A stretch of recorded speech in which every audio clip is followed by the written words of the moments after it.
Yes. Well, I was hoodwinked by Lucan. I had been a kid when I was a kid. I collected comics, big time collector.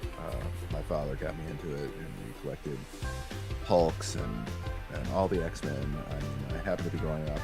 I was in my teenage years when that sweet spot of the X-Men came through, and I remember we were actually up in Canada at the time. We were on a little trip up in the Georgian Bay, and X-Men 102 was out. I think it was 12 or 13 at the time. And I remember finding it on like one of those carousels. You know how they used to sell comics? I do remember those. I do.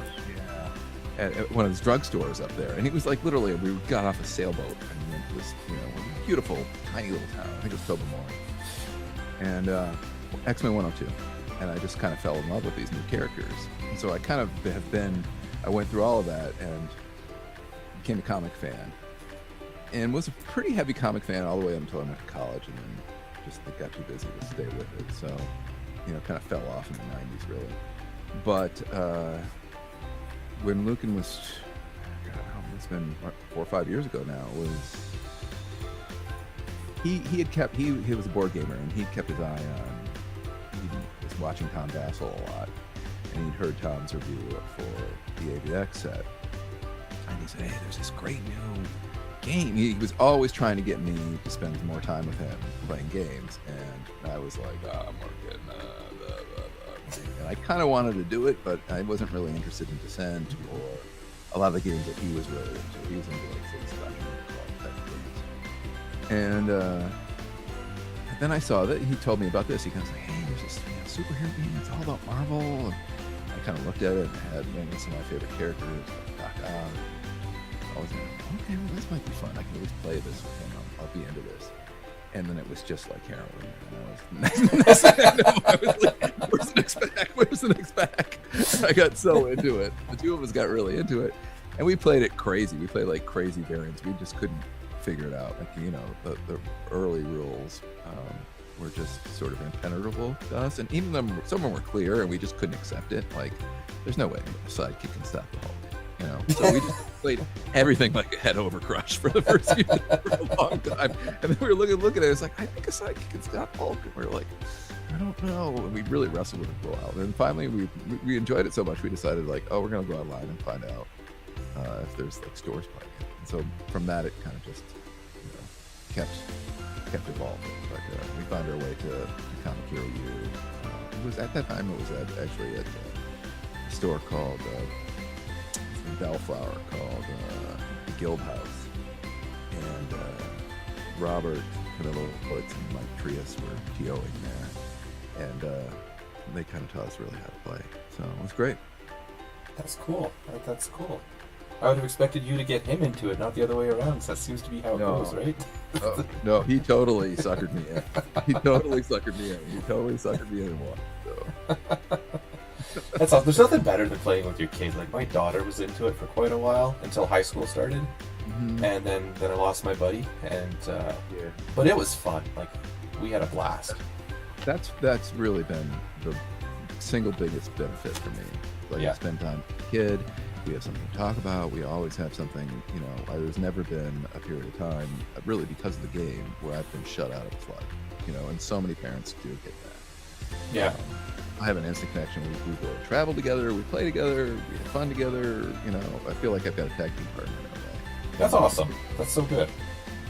That's really good. That's a great answer, man. I'm afraid these other ones aren't going to live up to it now, man. That's the truth. It really is. It's if you have a kid and you're like, he's coming in, or he or she, coming out at like 8, 9, 10, teach them the game, because the game, not only will you be able to bond together with it, it's just, there's so many great lessons in terms of not beyond math, like, probability and forecasting and estimating. All that stuff is great, but just like how to problem solve. So much of the game is problem solving. Yeah. Problem solving in game, but problem solving beforehand. You have to like anticipate what you might see, and problem solving in your team building beforehand, which is a great skill for life in any way. Thinking ahead, planning ahead, all that stuff. It's just it's a great game for so many reasons, but especially for kids, I think. So. Okay. Well, characters I always loved, and again, because I was a comic collector. I don't know why, but I was a huge Doc Ock fan. Always. I collected, like Spider-Man, I didn't collect Spider-Man, I collected Doc Ock. So anytime Doc Ock showed up in the comics, I've got every issue of Doc Ock up through probably 200s or something. I don't know why I liked him so much, I just did. And so that rare Doc Ock from AVX, I love to play that card. Fun card. It's a hard setup, but once you get it going, it's great. Okay.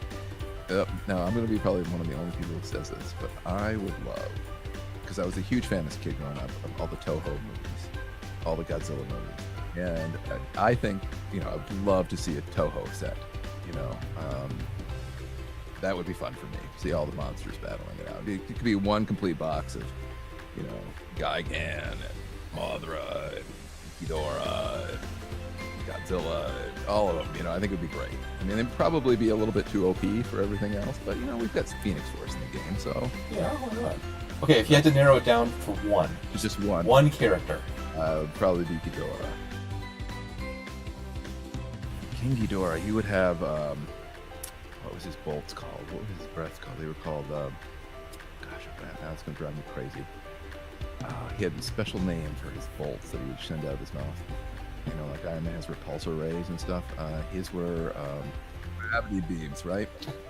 So, and he's got three things. He's got the tails, and he's all about three, right? So he should have three powers, like his gravity beams. So I probably would do something kind of like Earth X Thor with him, where he knocks somebody out, he sends somebody back to the card, and he should obliterate a field too. I feel like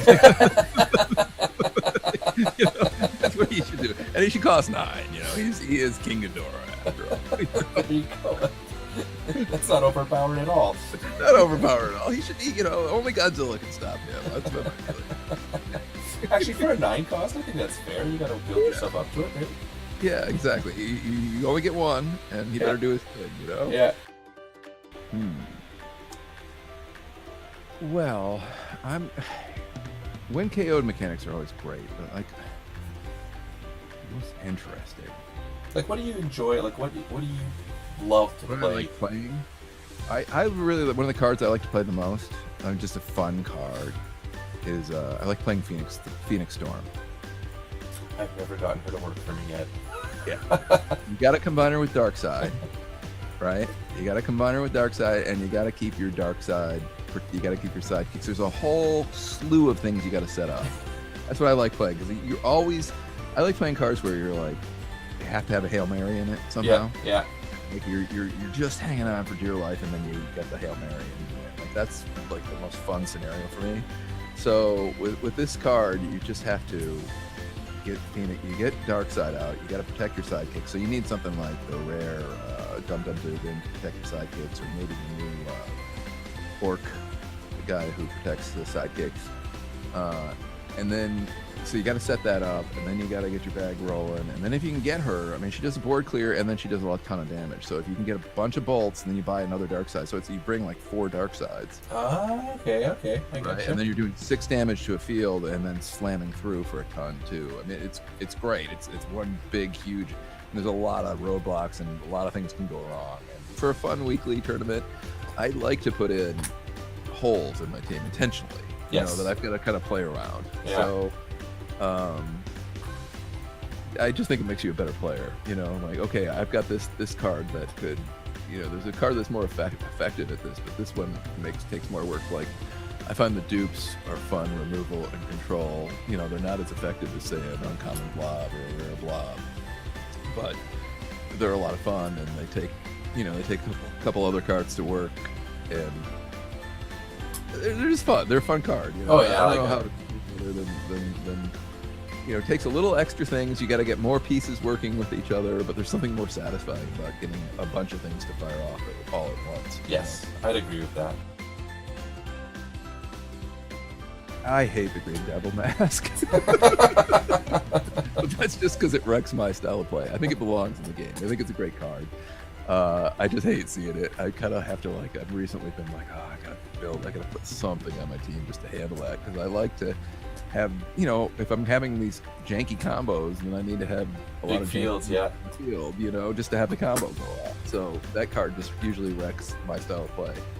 Robert's been playing it a lot. He's got wives do like that. So I hate seeing that card. Card though, I'd like to get out of the game. Let's see.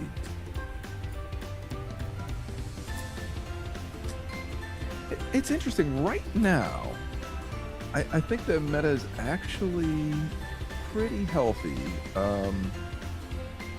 There's a couple of cards that I wish weren't 2 costs, that were actually 3 costs or something. I feel like the Jubilees, the Boom Booms, Neon Tees. I wish they were 3 instead of 2. In some cases 4. Yeah, WizKids likes their cheap power cards, don't they? Yeah, well, I get it. They gotta sell things, so putting in a card that everybody has to chase is good for sales, I think. And even like a lot of those cards that I mentioned, those 2 costs and stuff, if they had another card in the game, like the card I miss is I wish like super rare. I wish the rare Venom from AVX was still around, or something of that ilk. Yeah. Because that would take care of so many of those. It would discourage a lot of players. You'd have to be much more creative to play the cards. You'd have to have something else that boosted them. It would just require a lot more counterplay. Okay, so you're talking like just the simple, easy cards. Yeah. Card that wouldn't. I can't think of anything right now that I would just say get out of here. Okay. Yeah. Okay. I mean, everyone would say Yanti, but I think you haven't. Yanti takes a lot of other compliments right now, just because there's other things going on that can wreck her. Like I haven't seen. I'm so surprised. Like nobody hasn't been playing the uncommon Jean Grey. Oh my god, I love that card. Wrecks Yanti. You put her out in the field and a ping and good luck. Game over. You're not going to get her out. Yeah. You're not going to get Pseudo Dragon out. You're not going to get her out. So unless they have some way to like swap her in, you just got to make sure you don't bring mutation or misdirection, right? Yeah. So there are answers. I wish she was cheaper, but like Jean Grey, and if you bring Jean Grey and the Ring of Winter and any of the Greek captains, and suddenly you can get her for 4. I mean, that's kind of how you have to do it. Yeah. If you're going to do it, count as an answer.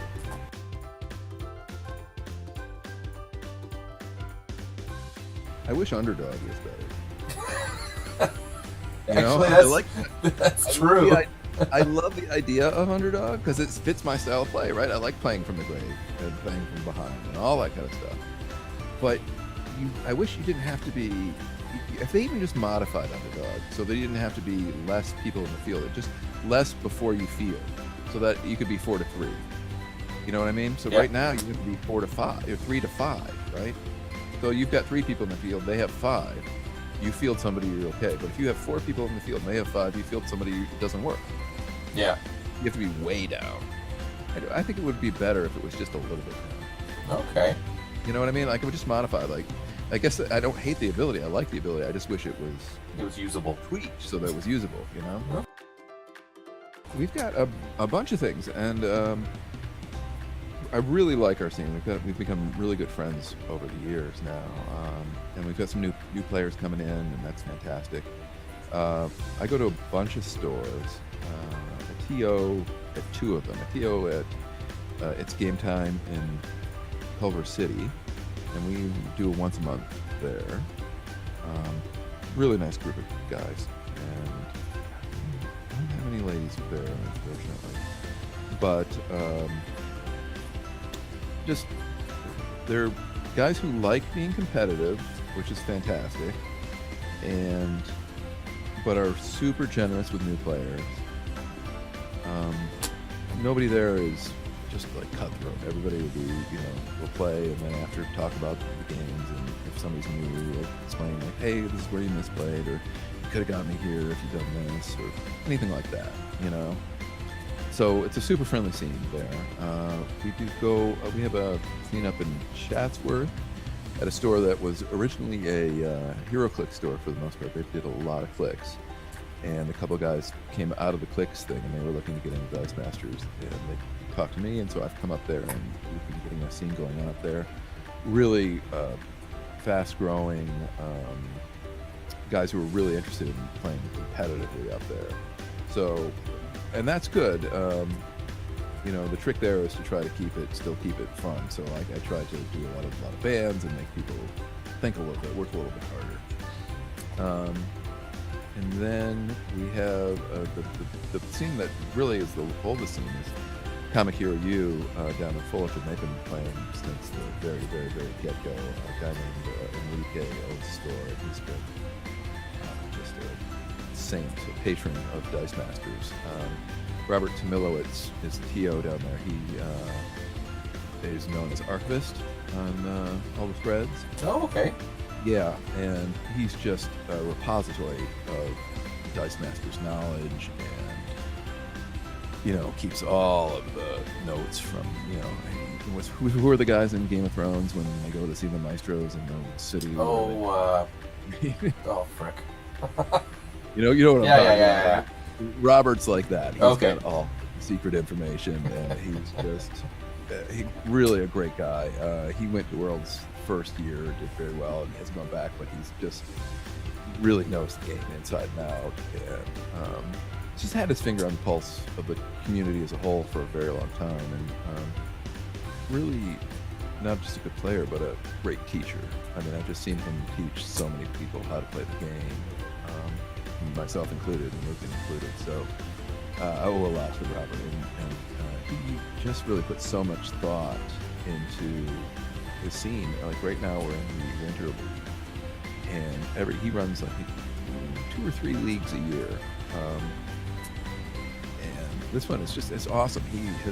He kind of took some ideas from Destiny, like having the battle lands and things. And so he's got a whole bunch of cards that add that he can choose at the beginning. The player who wins the roll-off gets to choose to either go first or choose one of these lands. And each of them has different abilities. So, like, they may hurt your team, help your team. You can attack the land and gain victory points. And he's got all these points. And so there's all this kind of thing that adds up. It's the game plus all this extra stuff. I mean, he's put so much thought into it. And it makes it so much fun because it just adds another wrinkle to the game. Like last week, we had this thing called the negative zone that he had on here, where at any point, the game we were playing was each week is a different theme. This one was like the hidden cards, where all your cards are face down, and then except for your basic actions, and when you bought a card, then you can turn it up, right? Okay. But you couldn't use globals on, so you have to think differently. You can't use globals on any cards that are face down, right? Yeah. So you've got to kind of build this team that's going to work. You probably should avoid globals unless your card is cheap and you can get it early and you need that global, But it just, and anyway, the negative zone is there, and at a certain point in the game, you can pay 4. At any point, you can use a global to flip a player's card back over. Right? And it's great. It corrects when attacks abilities. Like, if people were playing like Rare Madam Web, and suddenly it's like, you're ready to do the thing, and you're like, I'm paying 4 to flip that sucker back over. Oh god, that'll make me cry.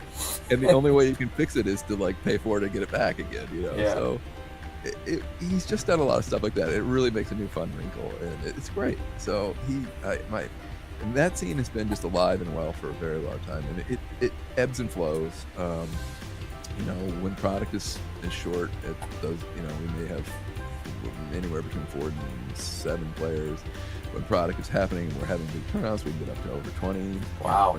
Or, right now we're in the kind of, I would say, 7, 8 thing. We're getting new players, new people are showing up now. So I'm enthusiastic. I'm hopeful. But the scene is great, and he's tremendous. As a player, as a person, as TO, I've just learned a lot from Robert.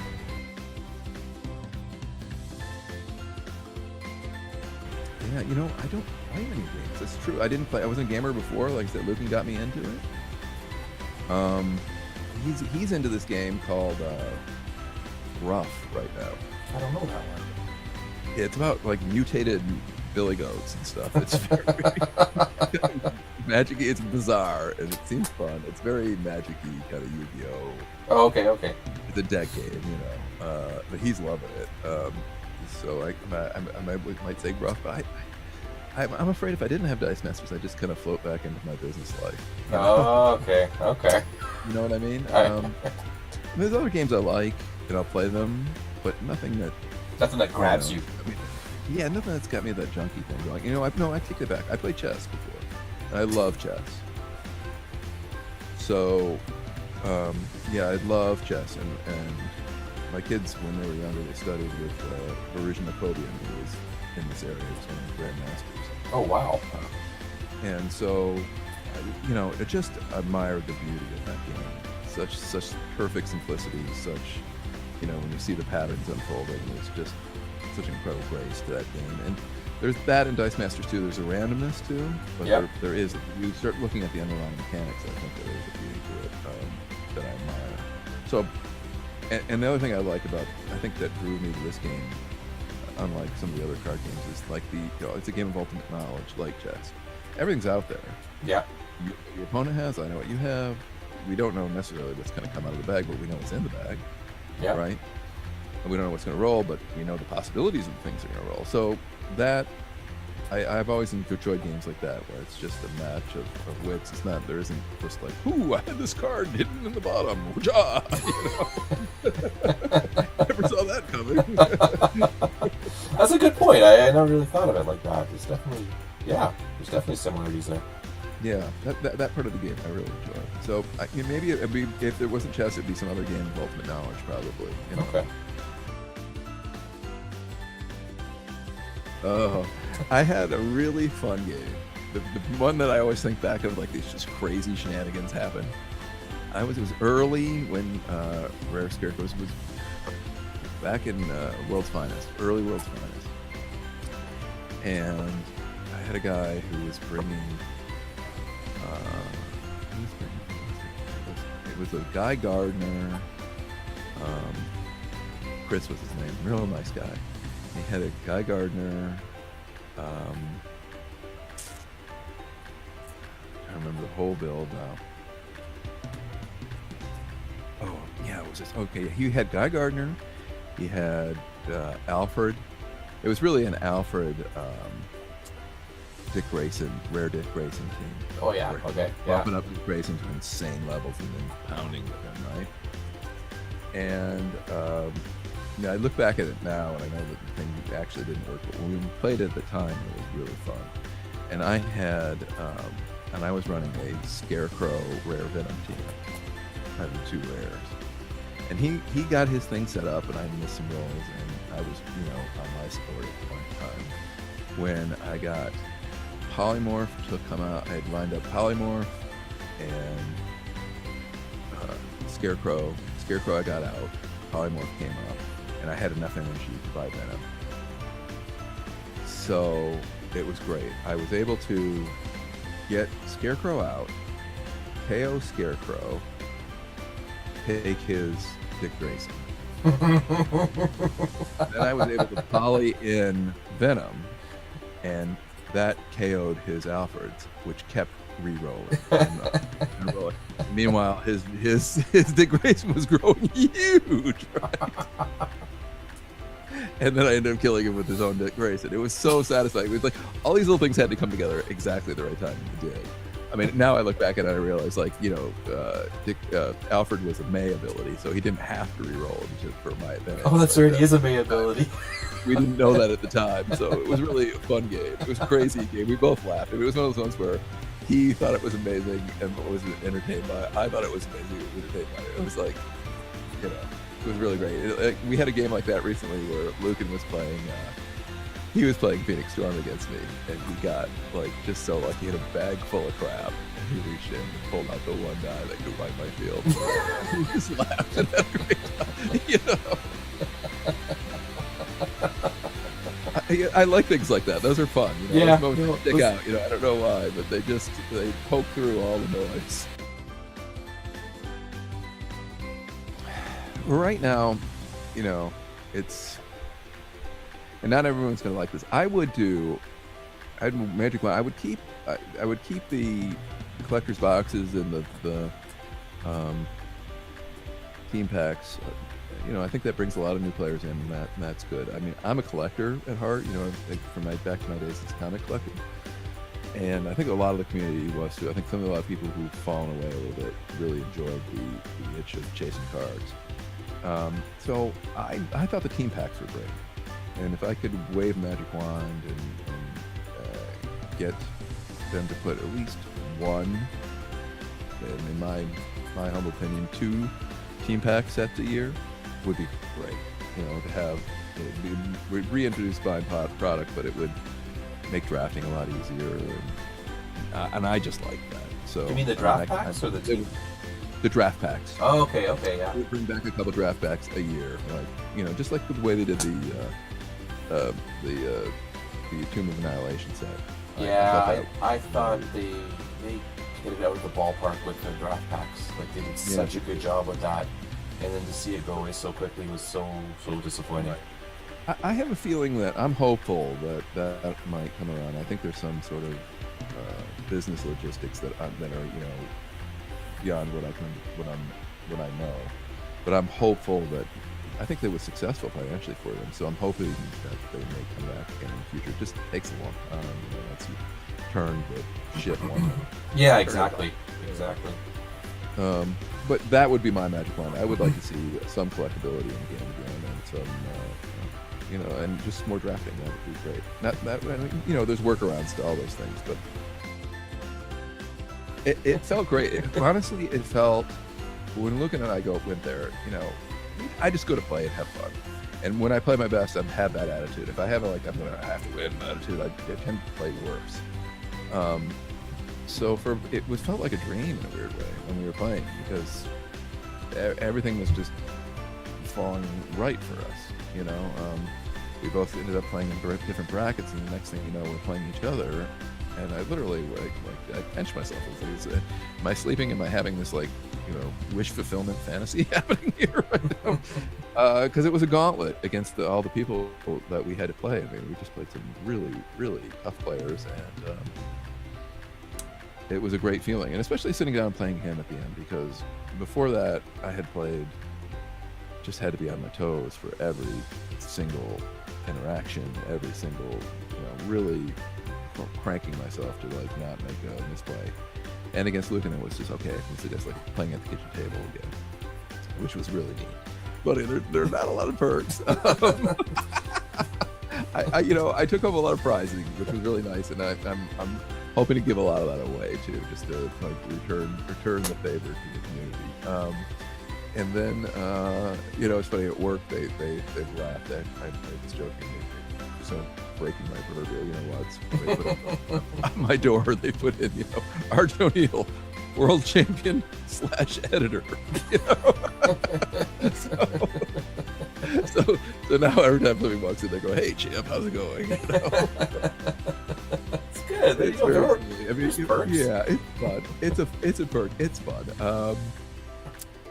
It's funny when we play now at the local gaming stores. There, everyone's always like, "Now that I beat you, does that make me the champ?" I think so. Isn't that how it works? Isn't that how it works? I guess so. You've just done it. I've watched enough wrestling in my days. Exactly. Well, the Macho Man used to always kick out of the ring and run away before they could actually take the belt from him. So. Is that your secret? You kind of flip the mat and run? Then run, right? Just to get myself DQ'd. If I turn the table right before and get DQ'd, the belt can't change hands. That's right. That's disqualification, right? That's not a win. There you go. There we go. I'm just getting reminded. That's the way. Hands on a disqualification. That's my secret. That's right. Fair enough.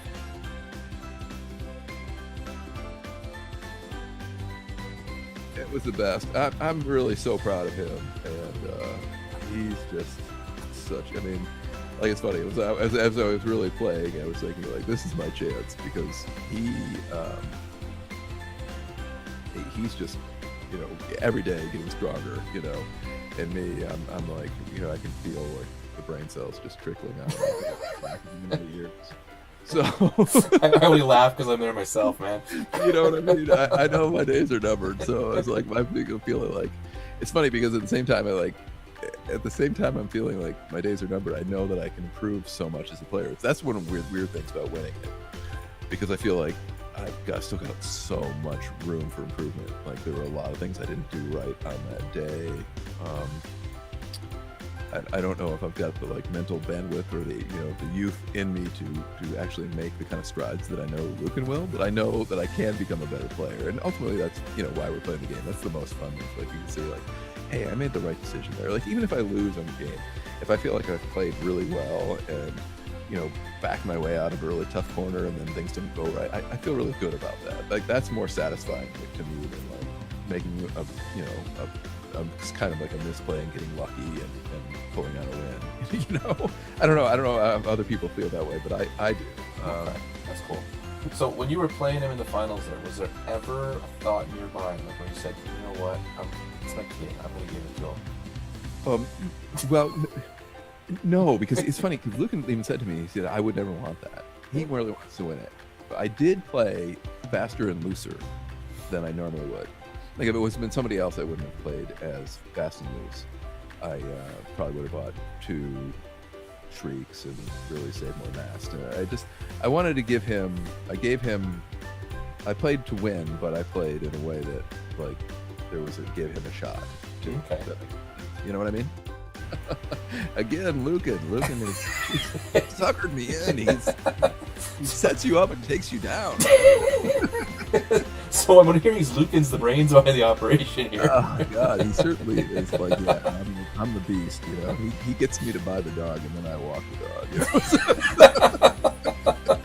So he's a genius. Oh my God. Yeah, he'd been talking about it for a long time, and we should do this, and look, I'm in the post-production business. I know kind of what it takes, and I'm already really time challenged, so I was like, kept putting it off. No. And when Double Burst hung up the cleats, and the other thing about being in LA is like I'm on the road, literally, easily. I can easily be on the road 3 hours a day. So for us, podcasting was, listening to this podcast was just sort of a lifesaver. Had something to listen to and think about, and all the way back from Dyson on all the way through Surf Pool and Prep Area and the Attack Zone and Ministry of Dice, and of course the guys in Utah. So when they hung it up, he was like, we really should do this, and it felt like there was a need for it. So when we won, it was like, okay, maybe now's the time. So that was really our thinking, and it's been fun. It's been really neat. We've got to talk to some really great people so far, and hopefully it can spread the word and increase the joy in the community. You know what I mean? I think that's right now. There's kind of a lot of gloom and doom, and the game's still great. And there's really a lot of still great people playing it, and that's what from the podcasting point of view, I really just want to spread the positivity of what's still there. That's an interesting question. It might ultimately not be that important. Like, I think the game may survive well and be financially profitable for WizKids as a tabletop game alone. Though I doubt it. Honestly, I think the competitive component of it is important. It scratches an itch that I need. I don't know how else to say it. I enjoy taking it to that next level of thinking about it. The game, maybe it's because it is a game of ultimate knowledge. It has that kind of mano-a-mano, brewing, out-brewing, playing, out-playing, lucking, out-lucking thing about it that just lends itself to competitive play so well. It's actually a really great spectator game.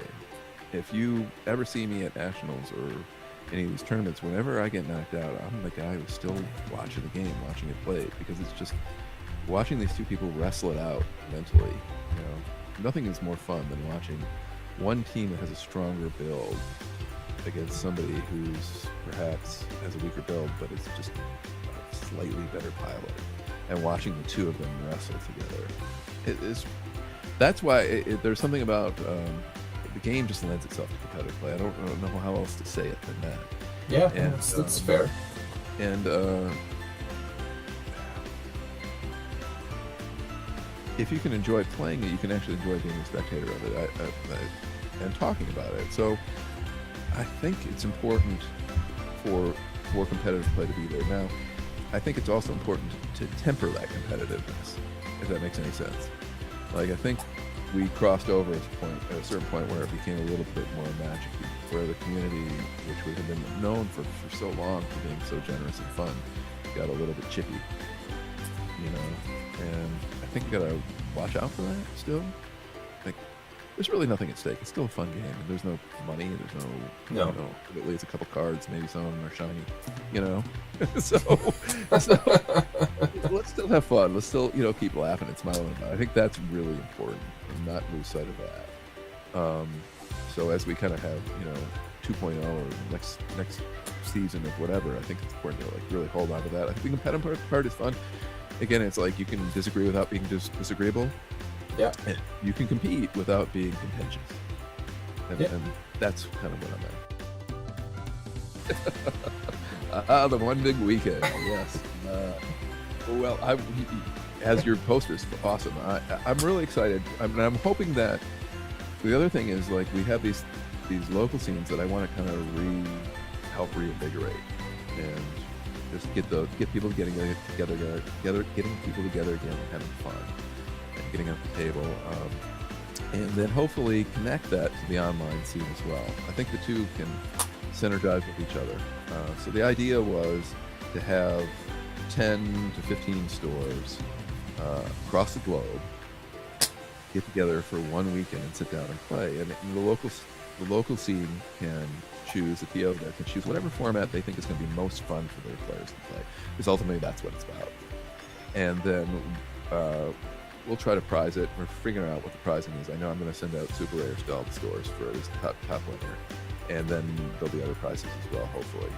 I know Peter Sarek from Eastern Europe is sending a bunch of stuff over. Talked to him last night.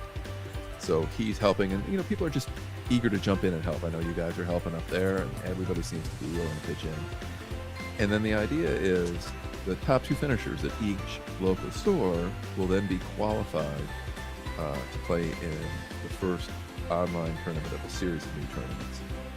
Right. So, and the first tournament will be prized with, the first online tournament will be prized with one of the factory sets I brought back from the Worlds this year. So that's the idea, just get people going back and forth. And hopefully, I know at our store we're going to set up a laptop and an online setup too, so that the people who are playing there, so we can port some people in who can't travel whatever how many miles it is to get to the store but still want to play, they can get in, and the players at the local store will get a sense of like, oh, this is how you play online. It's not that big a deal. You know? Yeah, I think that's probably one of the biggest things for people. Like, I play online, I love it. And I've talked to lots of people in my scene, and some of them keep asking me like, well, how do you do it? Like, what do you do? Like, how do you do this? I'm like, it's not hard. Like, set up a camera, talk to the person. You're just never going to see their face. You'll see their hands. So this is what, you know, this is a chance they get to do it. They get to play at their local store, help the local store, help that scene, learn how to do the online thing, and hopefully the things can cross-breed and help each other. That's my wish. Yeah, I think they need both. Like, that's my personal opinion. Like, you need the stores need the scenes, because that's the heart and soul of the game. Yep. But I mean, I think it's great too, because it has a whole international community. And you meet all these really great people. Like, I've never met Peter before, but I spoke to him this morning, and what a great guy. You know? Yeah, so, I've met so many cool people, and I've played people across the world, and I'm going, like, that doesn't happen. Like, right. You don't get to do that every day. Well, that's the interesting thing too. It's maybe the game works for me too, because who was it that said, like, there's no cause worth fighting for but a lost cause? I forget who said that. But and I'm not saying that Dice Masters is a lost cause, but I feel like, I feel like I tend to do like I speak Irish. I learned how to speak Irish, so I go, and there's some incredible benefits to speaking a small language. Like when I go to Ireland, I'm instantly accepted. I get into small communities. I meet like these famous poets. I get to go and talk to those. And like if I spoke Spanish, it'd be just, oh, here comes another gringo who speaks Spanish poorly. You know what I mean? You're interested. I mean, the point is like community's tighter. You're in interest. You're welcomed. And I feel like Dice Masters has that as well. Like we all know each other. We know we've got the same struggles. We're not in a huge community, but it's a small but an intense community. We really love the game. Passionate. So there's something wonderful about that, that I think we should not overlook and treasure in some way, Do you see this becoming a thing where maybe WizKids will pay attention to it? Yeah, I think, honestly, I think WizKids is paying attention a little bit. I mean, my sense is, like, I know a lot of people are down on WizKids, but I don't have that feeling. I mean, I know they're one small thing in a big company, and I think they're understaffed and overworked, and I know that they love the game. I think they have a love for the game. I think there are other things going on that we're not privy to. I mean, I think they also have to negotiate these big contracts with major players like Marvel and DC and Warhammer, and I think there's other things going on that we just don't know about, and I think ultimately, they're sympathetic to us. It takes two to tango in this thing too. I think, it takes so much work for them, and how to say this right? There's one guy who basically sets up all the tournaments and all the stuff, and if it just becomes like a negative thing, it was for a period of time, it was getting like they weren't seeing like the return on investment in terms of like the goodwill return on investment. I think they're really doing their best. Now, if they're like anybody else, they're making mistakes, they're underfunded, they're smart, they have the tight nose on it, okay? But it's one of those ones like when I was doing the podcast, I think I can speak until I actually sit down and record something, right? And I think maybe I could write cards until I actually have to write cards and then make an error or something. Oh, I've made lots of cards, and the guys joke sometimes that, I include the WizKids error just because I didn't see it. Right. I didn't even notice it until I was done. It's like, oh shit. It's so hard, and and it takes a lot of effort to play test, and there are play testers. They do play test. Now, do they make mistakes? Of course, but like they're human, and I think my only beef with them would be like, okay, maybe we could jump in an errata and give rulings a little faster, but I think, I err on the side of caution. Like I think people are doing the best. That's just kind of the way I look at it. I'm a more forgiving person than I think a lot of people are. Okay. So I think they are paying attention, and I hope so. I really hope they are. I really hope so too, and I think they have the best intentions in terms of, I think there's more than one cook there too, so I think that's always complicated. Yes. But my hope is that if we help get the community right, I think they'll come around. That's my feeling. That's kind of what I'm in my heart of hearts. That's what I'm kind of hoping for too. Like they see that everyone's coming together and that we're showing that this can work.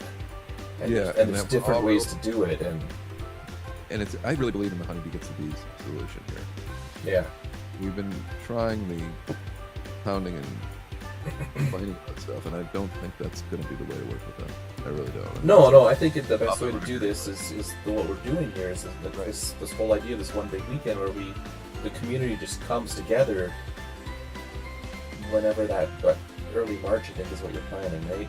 Yep, March 9th is the date we're aiming for, on or around. So yeah, so it's about hours now already lined up. Yeah, like the idea of the whole world coming together on that day to play this game is just fascinating to me. I hope it works.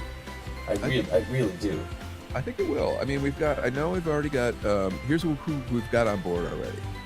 We've got. I'll go from. Work my way towards Los Angeles anyway. We've got 2 stores in Central Europe playing.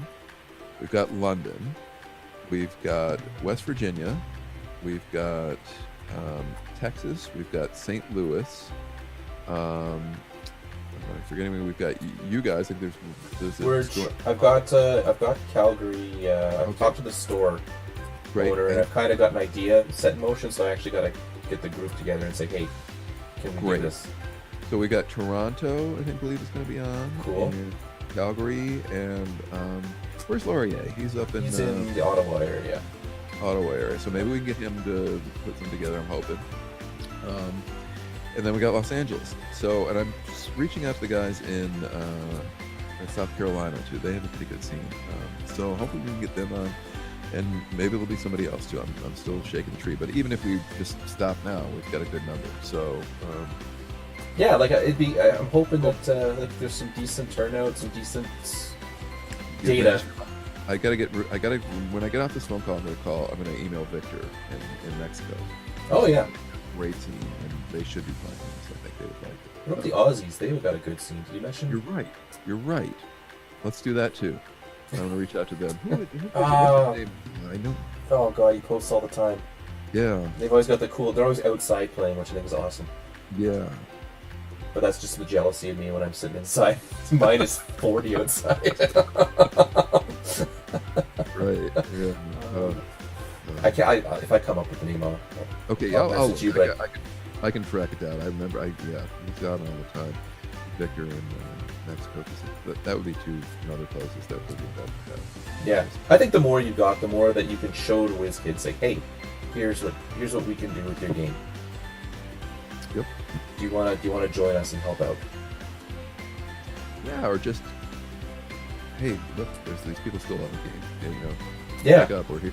Yeah. I think some of it is like they've been for so long. They've made HeroClix, and you look at that game and you realize that's their bread and butter. And boy, what an effort to make that game. You have to make all those figures all the time and get them all out. And they're a pretty vocal community, and so I just think it takes a lot of their mental brainscape. It just occupies so much. Yeah. And that's not really a good excuse, but I think just a little bit. Hey, we're here, everybody. It's gonna be helpful. True. I hope it works out. I really do. Like I'm very optimistic. Yeah. With what's coming, so we'll see. Yeah, me too. We'll see. And at the very least, we get to play some really fun games.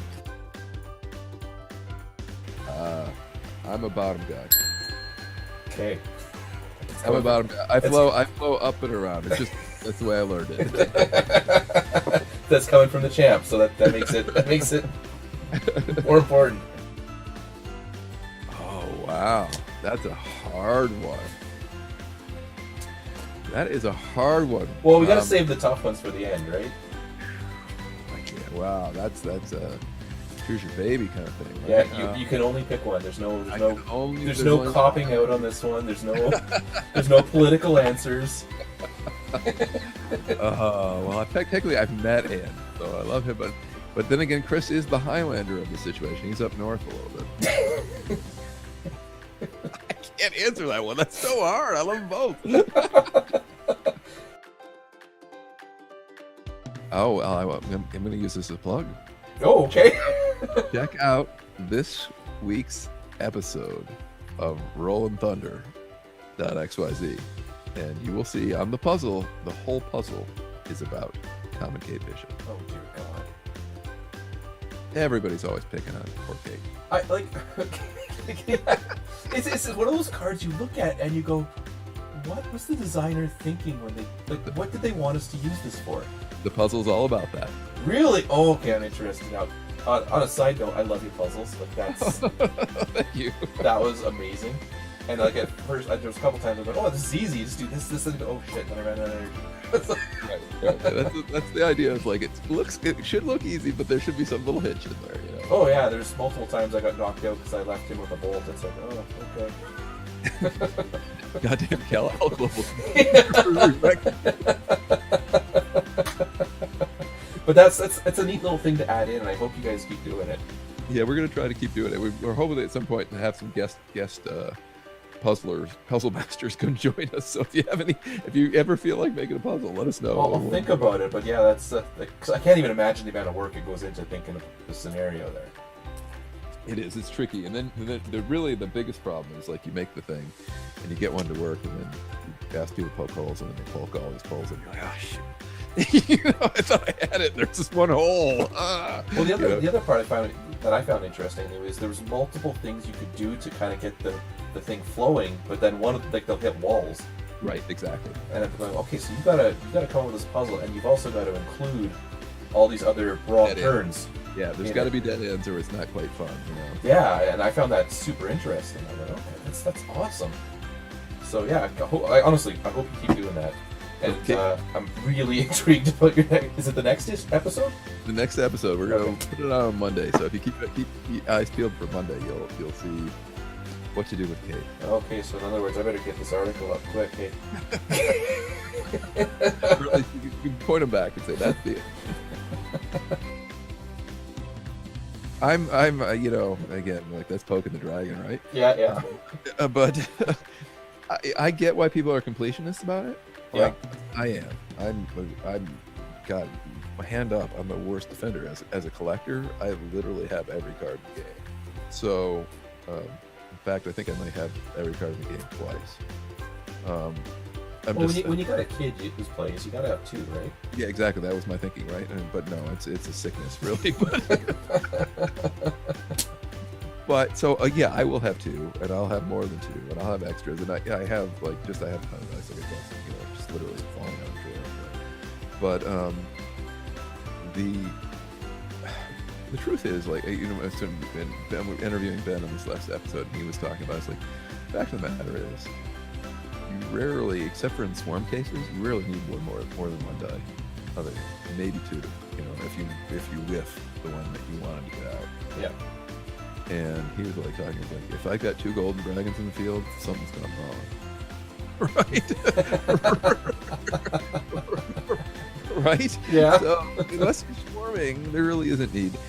And I get it. I think part of the problem of this whole, they talked about when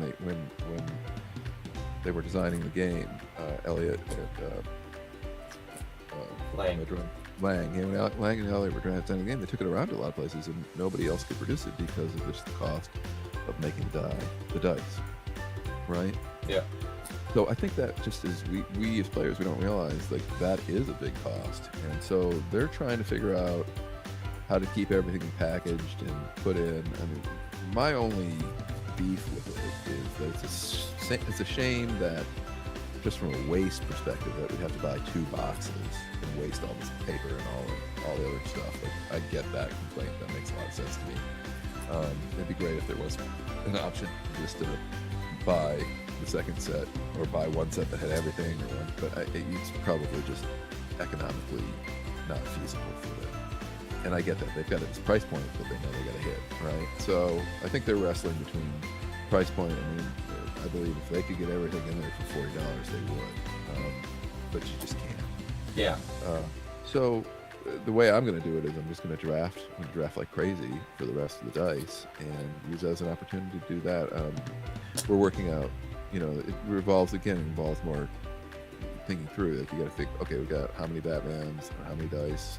So I've got to bring extra dice for the Batman, just to make sure that everybody can see if we have the cards, that it can be played. So there's all that has to go into thinking before you draft. But I think it's going to work.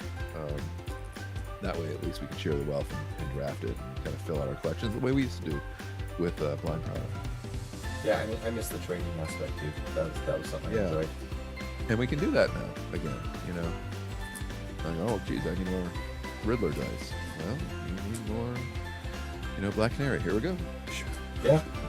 I mean, and it does help that they're kind of reprinting some dice. So I mean, you can reuse old ones for the most part. For sure, especially in these drafting situations. Yes. Yeah. It's just unfortunate there's those few dice that little Parasite's the big one coming up. That is a unique die. You can't get him anywhere else. So if you want all of him, which is there? I haven't checked Truby's what do you call it? Proxy die thing. I haven't looked at that either, to be honest with you. But maybe we could do that too. Because there are a lot that are identical to some other, just a different, different icon on it. Yeah, I'll have to look at that. Well, who am I kidding? I'm going to be getting two. Exactly. No. That's the problem for me. It's actually not cheaper because I've got to play for 2 players, right? Yes, so that was probably the only positive thing about my daughter leaving the game. Is like, Right. wow, I'm saving a ton of money now. Right. Because it actually was cheaper to buy the gravity feeds because we got so many more dice. Yes, yeah. For me, because with 3 players, but it's pretty much comes out in the wash.